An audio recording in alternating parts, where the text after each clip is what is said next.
Massive thanks to Squarespace for supporting the channel and sponsoring today's video. From websites to blogs to online shops, they are the all-in-one platform for building a beautiful online presence and a solid business. More on that in a little bit, but for now, hello my loves and Happy New Year. Hope you had a great one and are feeling motivated and positive about whatever 2019 has in store for us. As you can see, we are getting right into it. We are doing the 1 minute 10-second challenge today, but I will talk more about that as we go on.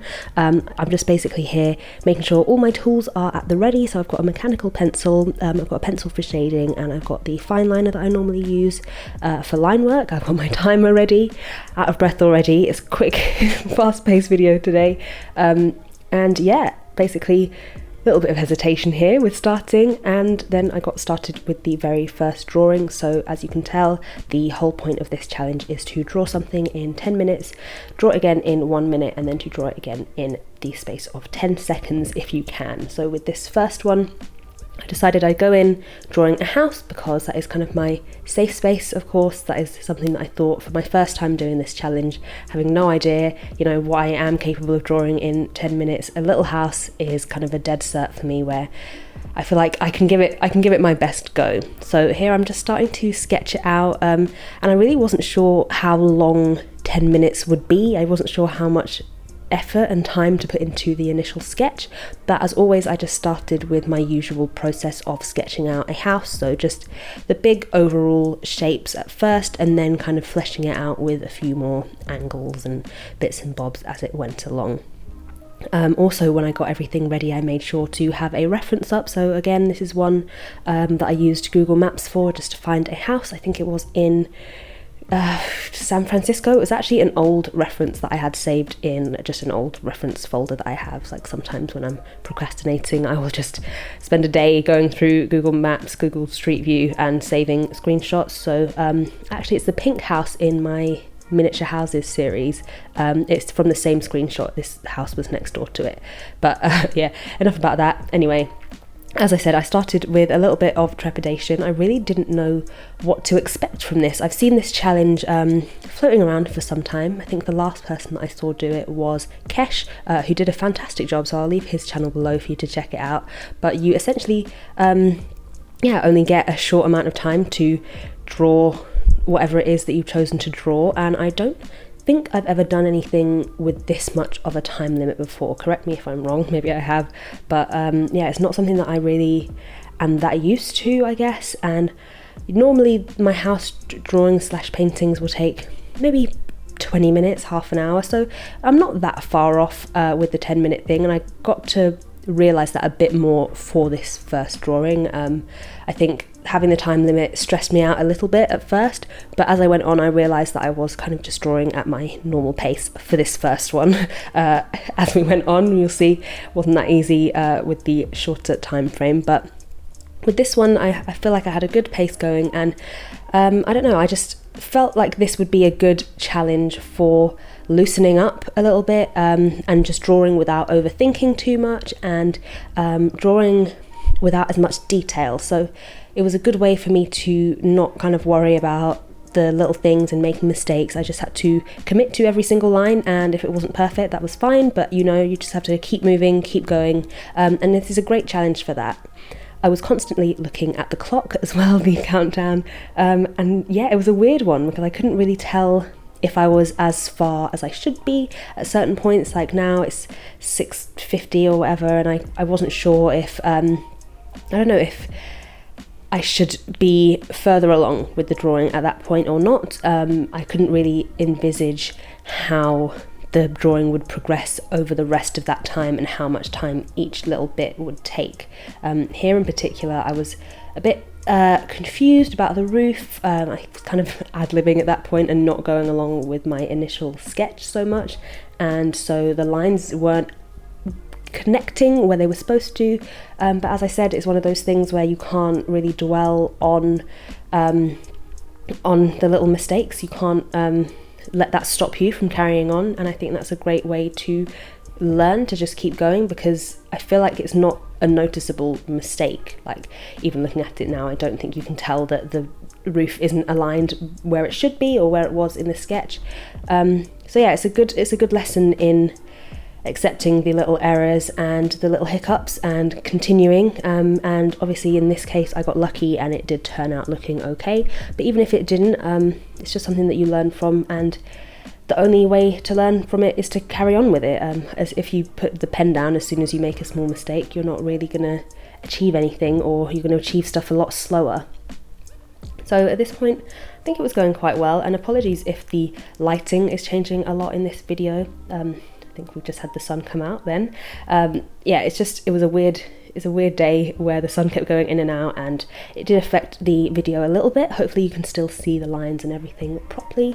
But yeah, we're at the halfway point here, which, I mean, it's almost, in my eyes, done. And also, by the way, I forgot to mention, the reason I'm doing this as a voiceover, I think most people, when they do this kind of video, they talk along while they're drawing in real time.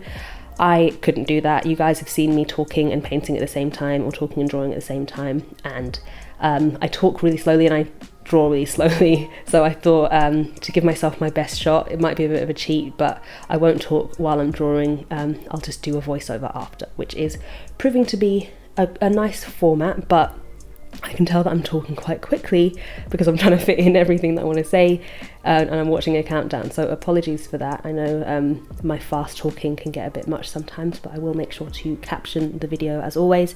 So yeah, if you ever do find that you can't understand what I'm saying in my videos, just switch on the closed captions. I do caption like 90% of my videos, apart from the really long ones. Like sometimes I will and sometimes I won't, but yeah, if I'm ever talking too fast for you, either slow it down to like 0.15 speed, no, that's faster, isn't it, 0.5 speed, or yeah, switch on the captions. So at this point I decided to give it a rest with the line work. I thought I had a good foundation there, and I went in with this, I think it's a HB pencil, just to add some shading. This is something I haven't done in a while. I thought about watercolouring it, but the way that I watercolour, I feel like I like to do more layering, and I thought that just wouldn't be conducive to this challenge. Like the time limit, I would need to be waiting for paint to dry, and that obviously wouldn't work. So I used to do this where I would just use pencil to shade it, and having done this again, I really liked it. I do think the paper I used wasn't the best choice for this pencil, just because the paper is quite textured, so it wasn't as easy to get into the little small areas like these windows and get that detail that I wanted.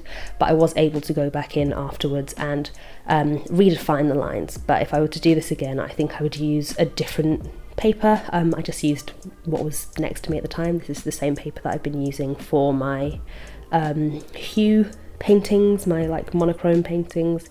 I think it's a I think it's a Seawhite paper.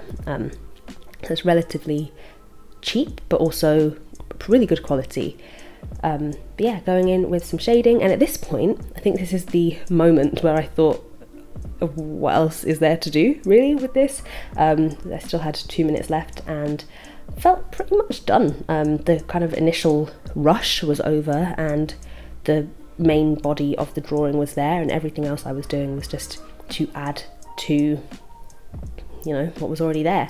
I think at this point it could have passed as a finished piece, but because I had that extra couple of minutes, I decided to go in and redefine some lines, and yeah, just which I do think helped. Actually, I do think looking at it right now, I think it helped to add in some lines again. But yeah, I got to this point and thought, oh, this challenge is easy. Like, I don't understand what the fuss is about. I've been able to do this, and obviously I've done a small drawing and of something that I like drawing and draw quite often, so I get that it's probably easier for me than it should have been. But yeah, I was kind of stalling at this point to just kind of use up the rest of the time that I had. The thing with me and time is that it's just one of those things I'm not good at kind of visualizing. The time and distance, you know, if someone says something is 5 miles away or 5 meters away, I really do not know the differences. It's not that I don't know different distances, it's more like I can't visualize it. Like it makes more sense in my brain to say it's as far as from your house to so-and-so's house. Like that is a lot easier for me to get as a concept, I think. Like, as it's like quite an abstract thing for me, time and distance. So with this challenge, it was so weird to feel 10 minutes because it wasn't what I expected to feel, especially with the 1 minute. You'll see how that went on, but like following on from this 10 minutes, I thought, okay, I've figured out what a minute feels like, and then it just completely got switched upside down. So with this one, obviously I was able to follow my usual approach with drawings, and being able to do it makes me think that there is no excuse not to draw something every day. You know, this is 10 minutes that everyone's got a spare 10 minutes. If it's a habit that you're trying to build this year to draw every day, this is a great challenge to start with, because it just shows what you can do with spare 10 minutes. And, I now know that I can turn this 10-minute house thing... sorry, I'm getting distracted by my little finishing touches there. But yeah, I can turn to like drawing a house every day if I want to, just for 10 minutes if I do not have anything else to draw. I've got no excuse not to put pen to paper, and that is what building habits is all about. So that is the first one done. I was pretty pleased with that. Even had time to throw in a little potted plant at the end, and then it's time to start with the 1 minute drawing. And this one, as I said, I really wasn't sure how I was gonna approach it or how long 1 minute would be. Having done the 10 minutes and it being a lot longer than I thought it would be, I think I went into this thinking that I would have more time than I ended up having. So there's like a moment of hesitation there where I just wasn't sure. It was kind of nerve-wracking thinking where to start. And then got started eventually, and I think I instantly honed in on details a bit too much. I think I just started with the exact same approach as before, maybe going a little bit quicker, but nothing. I hadn't really streamlined my approach that much. I obviously did a little bit less of a sketch, and I think it helped just having already drawn that I knew the main shapes. But I did have a look at the time and realise, oh my gosh, I'm almost halfway through now and I've barely made a dent in this drawing. So that's when I really started to rush, and I really started to get an appreciation for how short a minute is. Every time I glanced over at the clock, I was thinking, oh my gosh, this is going so quickly. This doesn't even feel like real life. This doesn't feel like real time. And like you can see right now, I'm just putting in these little details that don't need to be there. The paneling on the side of the wall when there's the whole foundation of the building isn't even there yet. And there's a couple of seconds left. So this one, 100%, was a failure, but I think I needed this as a practice to get an idea of what a minute feels like. So you may think that this is a cheat, but I decided to give myself one more chance with the 1 minute one, just because I really didn't know what a minute felt like until I did this. So take 2 with the 1 minute drawing. I just decided to, so nervous when I started this, I just decided to go straight in with pen, no sketching, because that was a huge waste of time, and really block in just the main shapes. Really simple. I was being quite considered with where I was putting the lines, because I thought if this is going to be the whole drawing, I want it to at least look, I don't know, like some thoughts got into it. So yeah, I still think I was being a bit too finicky with little bits. Like I could have just drawn a box and then triangles on top, and then kind of filled in a few more details here and there. I do think I wasted, like I'm drawing the plant now, like I feel like I wasted a lot of time on things when there was, the windows aren't in, the door wasn't in, and I'm drawing the steps. So I think that is something that I have learnt just from stepping back and looking back at my approach to these drawings. But overall, I don't know, I think I learned that it's a good way of showing things with like limited lines and detail, which is something that I've been desperate to work on style-wise anyway. I really struggle with that muscle memory of doing things properly, so this was a great way to break something down into the most basic shapes and lines that would still paint a picture of what it is.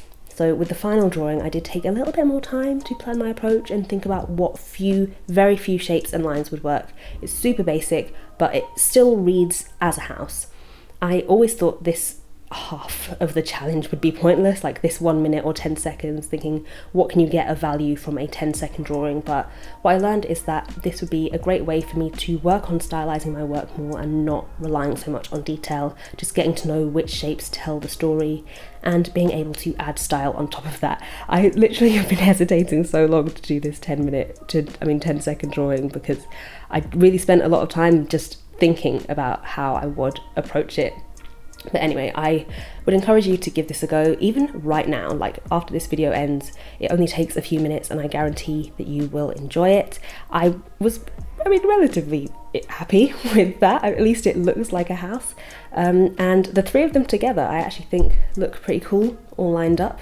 And I really enjoyed it. I really feel like this is something that I will do more, especially if I'm working to stylize something more and I'm struggling with that. I will draw it how I would normally draw it and then maybe redraw it with a time limit and then maybe redraw it again with an even smaller time limit. So before we go, a little bit about Squarespace. If you follow my vlogs, you will know that I made the switch to them from my website back in June. As I said in that video, I was looking for a platform with a more intuitive back end, somewhere that I could make a nice looking and easily customizable website, because I really wasn't doing that much with my site before. I found it too clunky and complicated to make even like small changes, like make a header on my shop to say that I was on holiday or something. And moving to Squarespace has truly delivered that ease of use. It was so simple to get started. They have tons of different designer templates that are easy to customize to make your site look however you want to. So unlike before, I'm also able now to have my online store fully integrated, so everything is consistent across my site. It was a bit of an adjustment getting used to a new e-commerce platform, but I honestly haven't looked back. Having everything all in one, my website, my shop, and even a blog, and all the analytics to go with it, it's been an invaluable boost to my online presence and how I'm able to run my business. I know you've heard about Squarespace before, and if you've been thinking about taking your business to that next level, if you're looking to start selling your art or your prints or anything like that, I really couldn't recommend it enough. If anything, just give it a go with the free trial and see what you can do. To try out that free trial, you can head to squarespace.com, and when you're ready to launch, you can go to squarespace.com/minismall to save 10% off your first purchase of a domain or website. Thank you so much for joining me today. Please let me know if you give this challenge a go, and yeah, I'll see you soon for the next video. Bye.